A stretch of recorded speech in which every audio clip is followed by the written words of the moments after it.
Hi, everyone, and welcome back out to Harvest Hills Ranch. I'm Dr. Arland Hill. We appreciate you coming back out.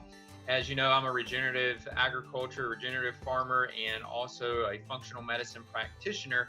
And I'm excited to have with me today Sara Keough. Sara is a licensed dietitian and nutritionist. She equally has a background in functional medicine and functional nutrition, which I'll share with you momentarily. That's how her and I actually met and come to know each other and each other's work.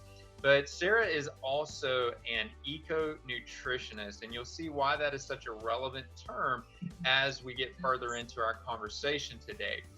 As I said, Sara and I met on the healthcare side, and we were having some conversation around nutrition, looking at different nutrient tests and figuring out applications for different patient scenarios. And the more we talked, we started easing into this conversation around agriculture, and all of a sudden we started realizing we were having a common language conversation where we started to see that we both had a real appreciation for agriculture and the role that it plays in healthcare overall as far as the system. And we're going to really delve into that topic today and give you some insight and some background into where my efforts, where Sara's efforts, and people of like mind, where we are trying to orchestrate or where we're trying to push healthcare and regenerative agriculture. So with that being said, let me welcome Sara Keough. Sara, thank you so much for joining me today. Thank you so much for having me. I've been really excited about this.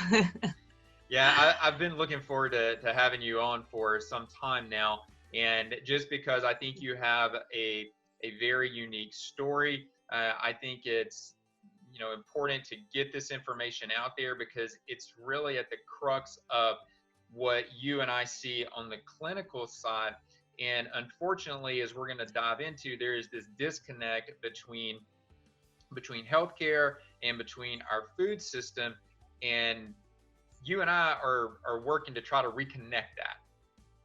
Yep, absolutely. Yeah. Yep. So you wrote an article which I read, which really took a deep dive into this topic. And so let me just blatantly ask here: are healthcare and agriculture related?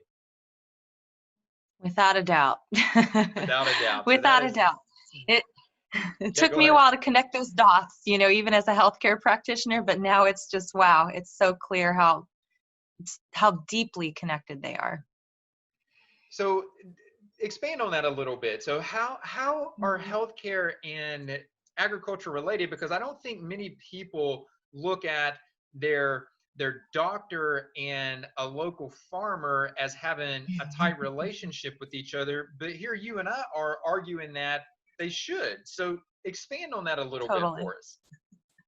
Yeah, definitely. So, I feel like one of my passions and my big mission right now is to bring together more the healthcare field and the agricultural communities, as you know, and as a lot of my clients know, because I've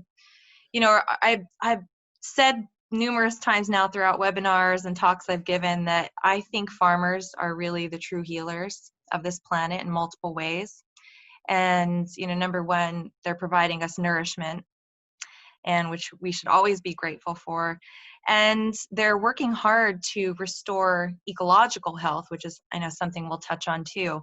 And now that's within the scope of regenerative agriculture, and we'll kind of hopefully define that more for the audience. But yeah, if you think about where our health ultimately comes from, at first it seems like a stretch for most people to, tie that back to something like soil health that's so foundational to how we grow food and where our nutrients actually come from, And so I think a lot of that has gotten lost, within the medical community, and sometimes even within the integrative functional medicine community.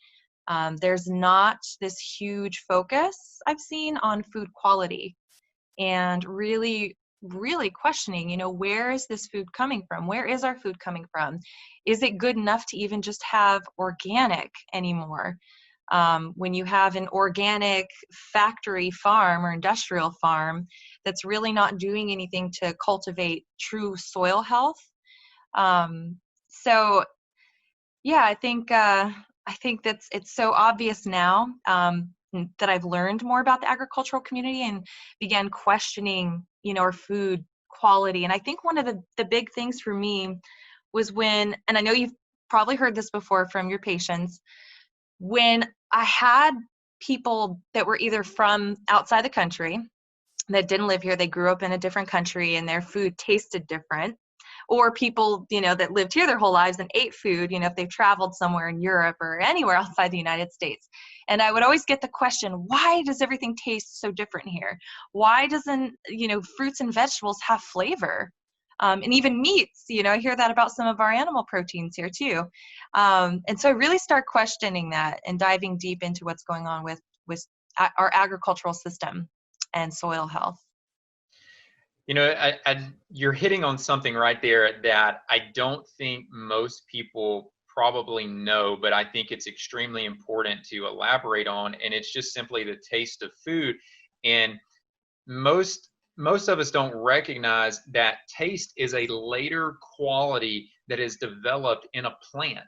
And what that means is that when a plant is healthier, when a plant goes through its full developmental process and it's yielding these, what we will lump under the term of secondary compounds, but this is often what we think about as the medicinal compounds. That's also when you're actually starting to see the taste profile in a plant become more relevant, become more present. And I find it interesting, just like you were saying, that a lot of times individuals don't care for plant-based foods, for vegetables, because they find that there's just not a lot of taste and not a lot of flavor. And that's a direct reflection of how that plant was grown. And maybe if you look at this in a business context, the faster I can bring that plant to market and make a profit on it, the better that is for the business. But the real question underlying that is that better for the consumer?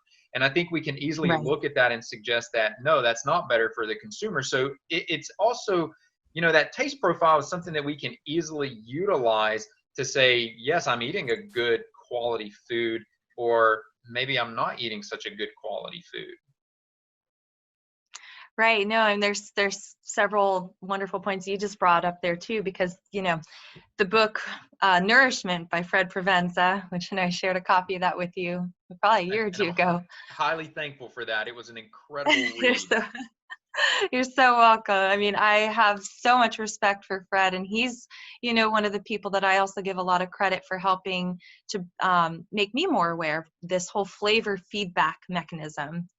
And the fact that our bodies can really pick up on, nutrient profiles of food based on how it tastes for us. And this is something that he studied for decades with animals, and how is it that animals have such intuitive, nutritional wisdom? They know sort of intuitively what to eat. They know, based on their deficiencies in the flavor feedback mechanism. And yeah, it's if you really get into the history of what happened with our agricultural system in this country and the industrialization of agriculture, that really started picking up in, like the 60s and 70s for sure. Small family farms started to disappear. And there's a lot of reasons for that. And a lot of it actually has to do with what was going on with the wars at the time, World War II, but then the Cold War. And essentially, what became prioritized was yield, how much crops we can yield, and we sacrificed quality. And because of some of the wars and what happened, the subsidy, corn being subsidized, among some other select crops was one of the issues that really changed our agricultural system. And again, it was all about that phrase from Earl Butz, who was the Secretary of Agriculture at the time. It was, either kind of like get big or get out. You have to learn to really scale up and turn into a factory farm if you want to survive. And that was, I learned something a lot about with Wendell Berry's amazing book called The Unsettling of America, where he really gets into the history of what happened with the unraveling of our small family farms. So, it goes back. farm. Fortunately, it is those smaller farms that are they're starting to come around again. We do see that there is an evolution of these farms circling back around, and we see the growth in that sector of the agriculture community. And I think that's Yes. important because it acknowledges that there is an opportunity to again put more emphasis on quality versus quantity or total yield, so we can actually produce a healthier crop, if you will, versus trying to produce Mhm. more tonnage or more bushels of that crop. And what's always interesting to me on this is that if we think big picture on this and we're trying to feed the population, interestingly, you need less quality food or less quantity of food if you have Mhm. quality food. Exactly. Exactly. And I've pointed this out in certain meetings and things I've gone to, where that becomes a big part of the conversation. How are we going to feed the world with regenerative agriculture and small farms? We have to make sure we are producing enough, and that it's all about yield, yield, yield. And and now genetic modification to foods is being pushed as a way to feed the world, when we're not asking these important questions about what is the quality of that food, where's the nutrition in that food. And that has to be part of these conversations, and that's where the healthcare field, I feel like, really has to get involved. And that's what I was saying in that article that you read, that I wrote in that blog for Understanding Ag, was that we as healthcare practitioners and providers, it's really our responsibility to be part of this conversation. It's extremely important. You're right, it is. And I think you and I have such a unique opportunity because we have our hands in both the healthcare and in the agriculture side. And Hmm. since we're on this topic of food quality, let's actually let's actually transition that into healthcare and what the implications are with the quality of food that is available to the masses. What are the implications of that in terms of what we're seeing currently in the healthcare field? Well, there's so many things, right? I mean, we could talk about what's going on with the use of some pretty, frankly, dangerous agrochemicals. Glyphosate gets a lot of attention, and for some of the controversy around it causing cancer, and the lawsuits that have been taking place with Monsanto. So I know that's in the public awareness right now, but it goes beyond just glyphosate. We know that there's a lot of different agrochemicals, that I'm sure you're aware of and have heard of in your community, um, that could also be traced to some health issues. Um, so for one, there's the use of these chemicals that we know can potentially promote some health issues for people. Um, and particularly the concern is around the microbiome.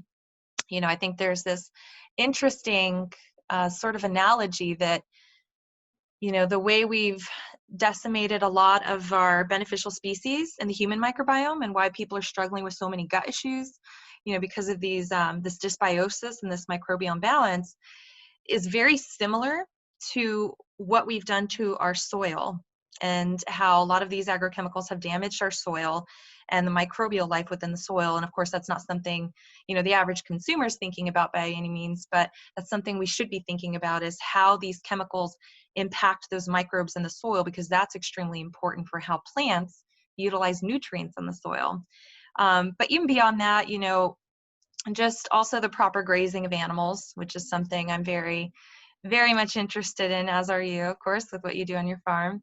It's, it's very unfortunate that meat continues to get villainized as, the, the culprit behind cancer and heart disease, and, inflammation, and greenhouse gas emissions.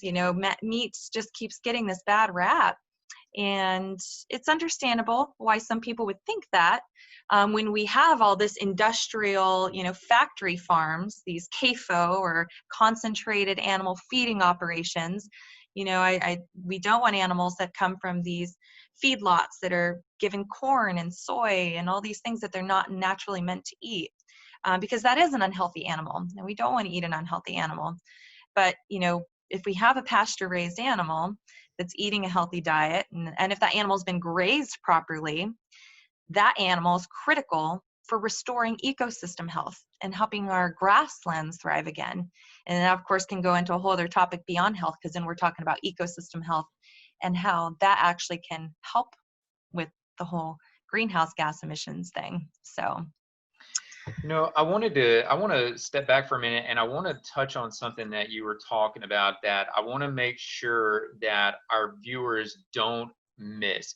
And that is this connection and this analogy that we can make between the microbiome and the gastrointestinal tract, which we hear so much about now, and the analogy being to the microbiome in the soil, which we hear nothing about on any significant scale.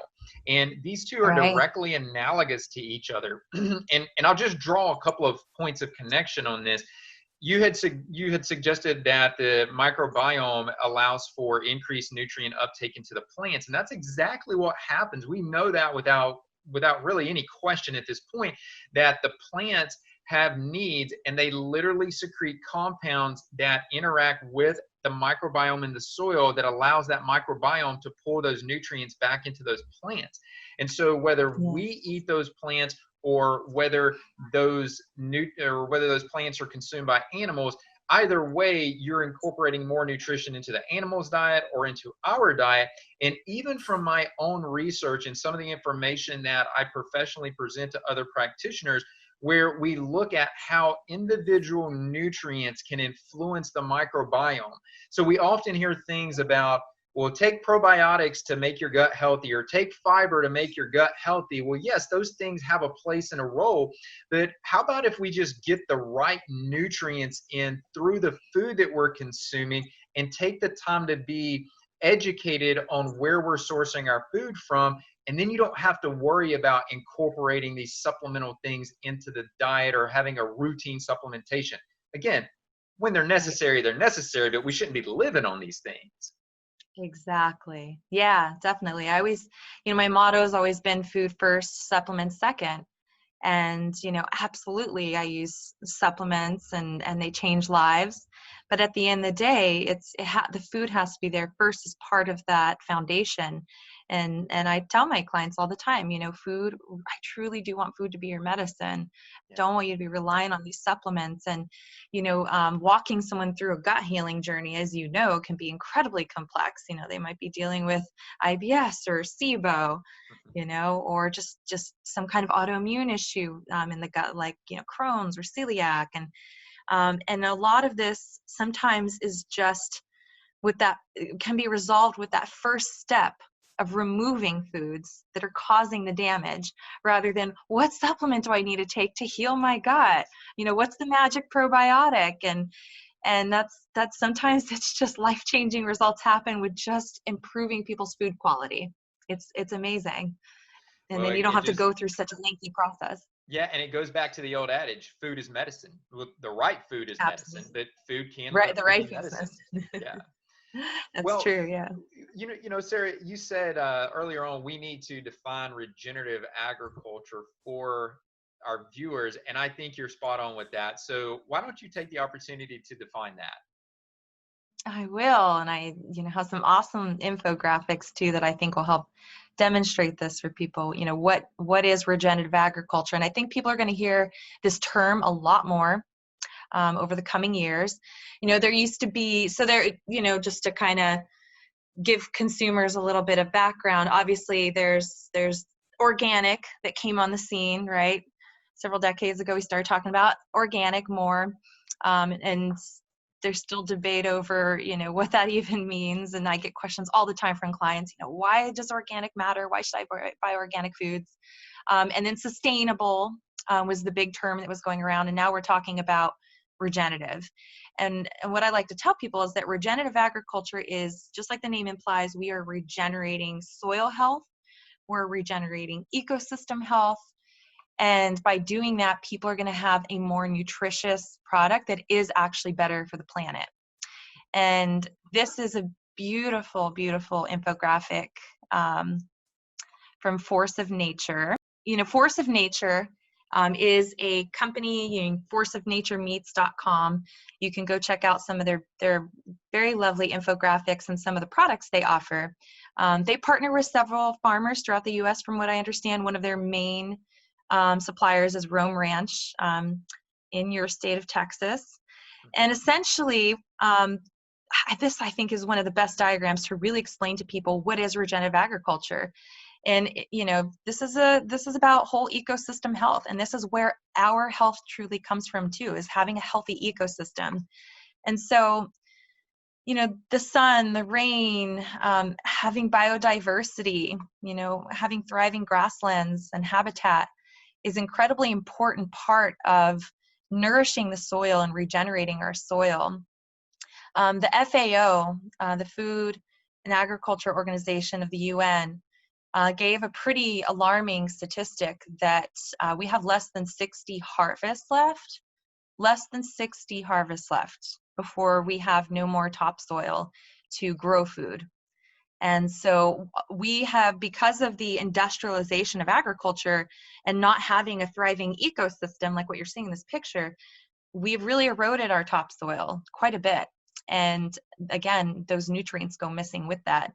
But, having animals on the land, ruminant animals, to actually, break up the soil with their hooves into the manure and the urine, that all helps to really fertilize the soil. But the proper grazing of animals, not letting your animals overgraze the land. And that's what, Understanding Ag, the organization I'm involved with, that's what they're out there teaching farmers how to do, is to rotate their animals on the land in such a way that they're not overgrazing and that they're actually helping to restore soil health. And then what that does, when we can have animals grazing on the land properly, and we have this awesome, ecosystem that's thriving, we're actually sequestering carbon into the soil. And this has been measured in some studies, which is really fascinating. So you actually have, there's another infographic somewhere. I don't know if it's in this PowerPoint, but it shows the carbon emissions from, industrial beef. And actually there's carbon emissions from the plant-based meats like Beyond Burger and Impossible Burger, Beyond Meats. So they actually have carbon emissions, greenhouse gas emissions, but with regenerative agriculture, if you are eating animals that have been regeneratively grazed, you're actually helping to sequester carbon. And so healthy soil, the microbes, being part of that helps sequester carbon into the soil. But this is what's powerful for me, this in the bottom left-hand corner. Thriving grasslands. Grasses capture CO2 from the atmosphere more effectively than any other functioning earth system. So we hear a lot, about rainforests and the decimation of rainforests, and how that's obviously impacting our environment. But we don't hear anything about our grasslands in this country, and our grassland ecosystems are dying. And if we can restore that, if we can actually have more regenerative farms to help restore these grasslands, we're helping, again, environmental health, ecosystem health, and then consumers are getting this beautifully nourishing, healthy animal products in the form of meats and organ meats and bone broth and, even with chickens and eggs. So this is really, like I said, a really nice way to kind of demonstrate what regenerative agriculture is. Anything that from a crop standpoint that is introduced into that soil, whether it's a vegetable or whether it's a larger commodity crop, is going to be a much more productive crop. So again, it goes back to that. Bingo. If we won't yield, well, there's your yield, if that's our end measure. But you and I are interested in quality, and the quality is going to be there because that carbon you're talking about, as it builds up in the soil, is literally nourishing those microbes in the soil. It's what helps develop their habitat. So again, you're building up that exchange between the nutrients in the soil, the microorganisms, and the plant. And truly everything benefits. And I've had the opportunity over the last couple of years now to actually see this firsthand because of managing our farm under these principles. And it's mind-blowing to see things get better year over year over year, as opposed to trying to figure out, well, how are we going to make it by this year? What are we going to have to pull onto our farm to try to survive this year? And, how much of an economic impact is that having for a farm? And then how do I have to balance that because of what I charge someone?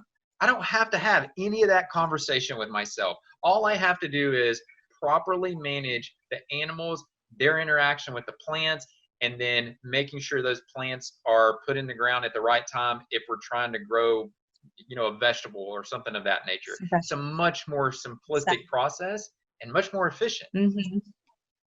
I know, I'm like just smiling so huge because this is like what I hear from all the farmers. They say, when they switch to more regenerative techniques of farming, at first it's there's quite an investment for them, and it's hard work at first, but then they say over time it feels like cheating because it feels like so easy, and they're like, I can't believe how much less work I actually have to do, and I'm again restoring ecosystem health and growing nourishing healthy food for people, and their customers just love their food and just keep coming back and they're like, what are you doing different? So this is the stories I hear from farmers out in the field that are really truly implementing these different techniques of regenerative agriculture.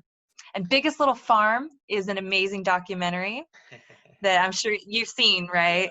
Yes. Yeah, it's beautifully done, and I think it's just a really, again, nice way for consumers to connect more to the farmers and their story and what farmers really have to endure, and a lot of it, as you know, as a farmer, is paying attention to your land and observing what's going on and letting that kind of speak to you and guide you with when it comes to regenerative agriculture. So you and I are talking about the importance of regenerative agriculture here. And consumers are listening to this and they're thinking, well, that sounds pretty good. How do I find out more about that? How do I find someone who's doing that in my area?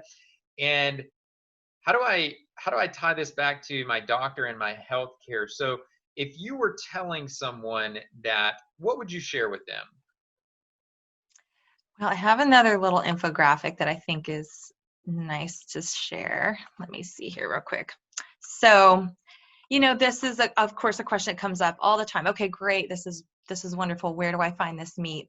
And first and foremost, I'm trying to encourage folks to support their local farmers as much as possible. Like I love force of nature, but at the same time, I'm like, do I really feel right like having all my meat kind of shipped across the country? Not necessarily. I want to try to find farmers in my area. One of the big things I'm actually working on, me and another colleague are putting together a really nice list, and eventually I'll have that put together, but a really nice list of where people can just search and find farmers in their area that are practicing regenerative agriculture techniques. But this is just something I also like to point out to people, and I've used this in a few of my talks and webinars. Again, this term of sustainable is not really good enough. This is force of nature that created this. And it's about going for regenerative. And, we all have to just do the best we can because not everyone's going to have a regenerative farmer, right down the street. If you have to buy some of your meats online from out of state to source this, so be it, but try to really build that connection with a local farmer if you can. And I always provide some resources to do that, some different websites like farmmatch.com and 1000ecofarms.com is another great site to kind of just pop in your zip code and see what farmers are in your area practicing these techniques. But this is a cool infographic, this little table, compares all the different types of meats that you might see, when you're looking at labels, when you're actually like in a store. Let's just say you're not going to a farmer or farmer's market and you're just trying to find the best thing available in the store. You're not just going to see regenerative on a label unless you're buying a very specific brand. Like, I don't know how you label your meat if you say regenerative. I know some farmers are starting to do that, Arland, but if you can find at least 100% grass-fed, that's going to be one of the best things you could possibly find in the store. But one thing I really educate people about is organic and grass-fed may not be enough, because these are still situations in which these animals may have, only partial access to an outdoor environment, an open pasture. They still might be fed corn and soy at times, or grain finished. So this is if they're organic, at least we know they're not given antibiotics like in conventional meats, but and dairy in particular too. But also organic and grass-fed doesn't mean that they were they had good management, that the animals weren't rotated on the land like I had mentioned before, and they could overgraze certain areas of the land. And this lack of land management is what leads to a degradation in that soil health. And so you see this on the right hand side, this arrow saying degenerative. These are ways of farming, or basically these sources of protein essentially lead to degeneration of habitat and soil health. This depletes soil. Whereas these methods right here are going to be more regenerative, more sustainable. But we could split hairs about this all day long about like what's really 100% grass fed and get into the nitty gritty of that. But I just try to, number one, help people find a farmer in their area. That's like a little homework assignment that I give clients usually after the first or second session, to seek out a farmer and give them some tools to try to find one. And if they can't, at least use this as a guideline, like these labels here in particular, if you're going to buy meats from the store.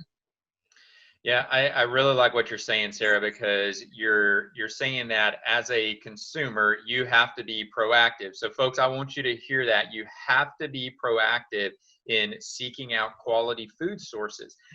You have to do a little bit of legwork on your own, and don't hesitate to ask questions. As I'm talking to consumers, I welcome the questions. And I think this is important because I know if I get those questions, I feel confident with the answers of how we raise and produce things out at our farm. And we can feel good about that. If someone's not doing these things the right way, they're not necessarily going to want to answer those questions. So it's up to you to ask the questions. And you don't have to know all the ins and outs details. Just start asking questions about your food and where it's coming from and what the quality of it is, and just be proactive in trying to procure your food. Absolutely. That's very great advice. And that's always what I encourage my patients. I love when they take pictures of labels in the store, different foods, different meats or whatever products they find, and come to our sessions and ask me about the quality. And I love doing the research and, let me look into that farm. Let me see what they're doing. This is how people can really change their food system, because we all have to. This is like all hands on deck at this point. Everybody, healthcare providers, consumers, even farmers, we all have to be very proactive in this, and learning what these labels mean, looking behind the label and really questioning, like you said, really questioning where things come from and the quality of it, how we're sourcing our food. We all have to be really proactive on this front in order for us to truly change our food system right now. And as we're seeing with COVID, the industrial factory farms are really struggling. And I think I just saw an article today. I think there was another factory farm that these processors, they're kind of shutting down because of workers getting COVID. And then you don't have, these industrial farms don't have processors to send the meat and products to. And it just speaks to the fact that we really need more, local or regional systems, and not these huge national corporations that are involved in meat production and other animal products. Yeah, that's so spot on. We need more small farms. We need more small processing facilities. We need to scale down systemically the direction that we're heading with agriculture. If there, the numbers you stated, 60 harvests left, what are we going to do when we hit 60 or 61? Where are we going to be left at then? What's going to be, where's the agricultural food system going to be at that point? We don't want to get there. We don't want to reach that point. And I don't think that if I ask any consumer, hey, would you like inferior quality food? Is that something you wish to have? I don't think anyone's going to agree to that. We all want higher quality food. We all want to feel like our food is medicine, that our food is nourishing to our bodies, and we all want better health. These are just general desires that we all have. And what you and I are laying out here is the path by which anyone can have that. But again, we just have to be proactive in seeking that. Absolutely. Yep. It's everyone's job right now to change this food system, and consumers are just going to be a powerful driving force behind that. The more we can educate people, and the more, you consumers can educate your friends and family about this. And not to really dive too deep into the plant-based thing, but I'm sorry, but plant-based products are not what's going to save our health and our planet. Especially when you get into how these foods are produced. Just really looking at it from an objective perspective and how they're grown. A lot of these plant-based meats are high in soy at times, or other genetically modified ingredients, and they're grown again in these big industrialized factory farm settings, monoculture farms that are not building soil, that are not restoring ecosystem health, and at the same time really not giving you a lot of good nutrition compared to what you could be getting in some of these regenerative animal products. So this isn't the answer either in order to fix our health problems in this country and our environmental issues. So it's a lot of misinformation about that, sadly. Yeah, and I'm glad you brought that up and took some time to elaborate on that. You've presented some great resources here for us. Where can people find more information about you if they want to know more about your clinical work or what you're doing in the agricultural sector? Where can they find out more information about you? They can actually just reach out to me directly with my email. It's sarah.econutrition@gmail.com. I do have a website that I'm working on at the moment, and like I said, I want to get that. I'm working hard on that list to give consumers where they can find farmers in their area. I also work with an organization called Understanding Ag, and I highly recommend if people are interested in just learning more about regenerative agriculture, they can sign up for their newsletters. I'll be doing some blogs over the next few months and some more webinars. So this is where you can also learn more about what we're doing and what I'm doing to help educate consumers on how they can be part of this. But the webinars are awesome, and some of them are tailored really to farmers, but we're doing more to also educate consumers about how they can get involved in this. But this organization is run by Alan Williams, Gabe Brown, and Ray Archuleta, and they're sort of some of the main heroes within the regenerative agriculture community and the soil health community. So you can learn more about us there. And that's another way you can connect with me. And you can see they have a really awesome team of people that are always participating in their webinars and blogs and speakers. And so, but that's more about that. Yeah, and I do recommend checking out this website, guys. Some of the webinars that are on there are interviews with healthcare professionals, with doctors. So there is that effort to make that connection between regenerative agriculture and our current healthcare system. And if you're also looking for other resources on this, check out Harvest Hills Ranch, my YouTube page, Dr. Arland Hill, and you'll actually see firsthand a lot of the topics that we've been talking about. You'll actually see how that plays out on the farm, where we actually are putting up videos about this. Sara, I want to say thank you for taking the time to get on here with me today. Obviously, you're very busy, and your work is very well needed out there. So again, I just want to say thank you for the opportunity to share your information and to spend time with the viewers here. Everyone, if you like this information, hey, make sure you share this with someone. Sara and I are not here simply just trying to talk to each other about this, or only talk to you about it. We need to share this information. So tell someone about this. We highly appreciate that. So with that being said, guys, Sara, again, thank you. I am Dr. Arland Hill out at Harvest Hills Ranch, and we look forward to speaking with you real soon. Thank you so much, Arland. And remember, everybody, the farmers are healers, so got to support them. Take good care. All right. Thanks, Sarah.